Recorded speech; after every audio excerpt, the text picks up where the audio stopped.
వేల మందిని ప్రొఫెషనల్స్ గా మార్చిన ఇనోమాటిక్స్ తో మీరు కూడా మీ డ్రీమ్ కెరియర్ ని ఇప్పుడే స్టార్ట్ చేయండి.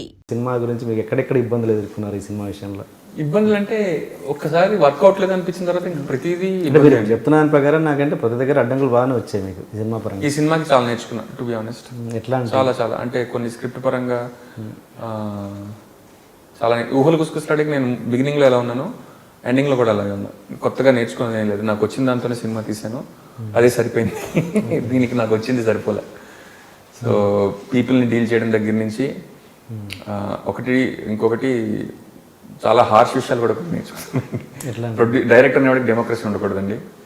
నీ సినిమాది, అది నువ్వు అనుకున్నట్టే తీయాలి, ఏమనుకున్నా సరే. అది ప్లీజ్ ఉండొద్దా ఉండాలి ఉండకూడదండి. ఎట్లా అంటే you are the director, please don't be humble about it. And opinions తీసుకుందాం, అందరిని ఇన్వాల్వ్ చేద్దాం అన్నది మాత్రం. స్క్రిప్ట్ విషయంలో మాత్రం సినిమా ఇదే, you are working for my film. When you want to make your film, make it your way. When you're making my film, please make it my way. And you're working for me. గుర్తుపెట్టుకోండి అన్నట్టే ఉండాలి. అసలు next ఫిల్మ్కి అయితే నేను డెమోక్రటిక్గా ఉండదలుచుకోలేదు. నేను చేసిన తప్పులు కూడా నేను నేర్చుకున్నాను, అవి కూడా నేను రెక్టిఫై చేసుకుంటాను. అండ్ నేను జరగనిచ్చిన తప్పులు కూడా ఉన్నాయి, అవి కూడా జరగనివ్వను. ఓకే.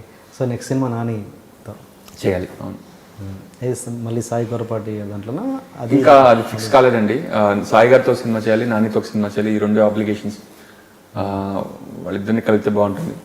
చూద్దాం. అంటే డిపెండ్స్ ఆన్, అంటే నానికి చాలా మంది ప్రొడ్యూసర్ ఆల్రెడీ అడ్వాన్స్ ఇచ్చి ఉండడం, సో క్యూ ఉంటుంది. అండ్ వాళ్ళందరూ అఫెండ్ అవ్వచ్చు. సో చాలా ఎలా ఉంది ఫ్రెండ్షిప్, ఎలా ఉంటుంది నాని? వెరీ నైస్ అండి.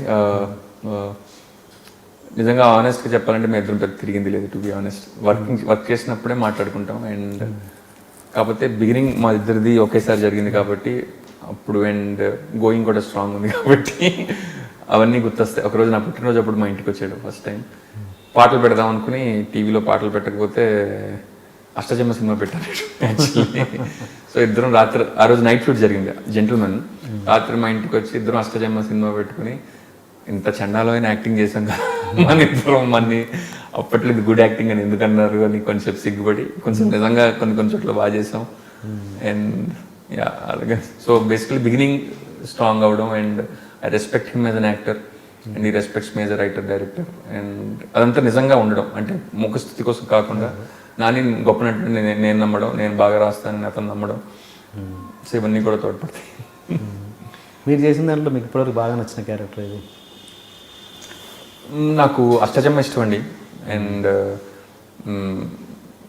Because it's another back role. ఆ రోల్ పట్ల ఉన్న, ఆ క్యారెక్టర్ పట్ల ఉన్న రెస్పెక్ట్, అంటే నేను బాగా చేశానని కాదు, మంచి ఆథర్ బ్యాక్ రోల్.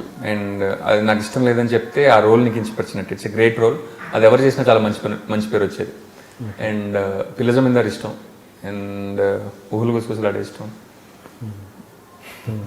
అండ్ మీరు గోల్కొండ హై స్కూల్కి స్క్రిప్ట్ టైటిల్ కార్డ్ పడుతుందని ఇది రైటర్గా పడుతుంది, ఎడిషనల్ డైలాగ్ అని పడుతుంది. ఏంటి దాని ఫెయిల్యూర్ అన్నట్టు ఆ సినిమాని అనకూడదండి, ఎందుకంటే ఇట్ ఇస్ గార్నర్డ్ సమ్ రెస్పెక్ట్.